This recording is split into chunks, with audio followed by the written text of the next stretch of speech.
Hello guys, today I have the Yamaha earbuds and I'm going to show you how to perform a factory reset in your earbuds. The first thing, remove both earbuds from your case.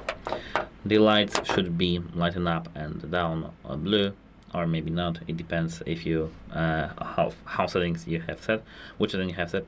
The lights should be blue for lights up for 1 second and then go down. So now, what to do now? We need to turn our earbuds off. To do so, we need to hold this function key over here on the left one and the plus key, which is this with this dot key, for 7 seconds.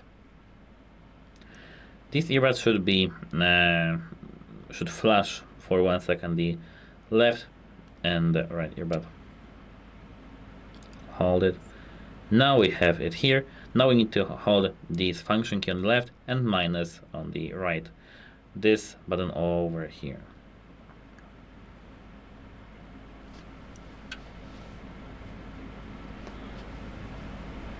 They should be flashing up purple twice, and we need to hold them, 10 seconds, and after this period of time we have our factory reset done. Goodbye.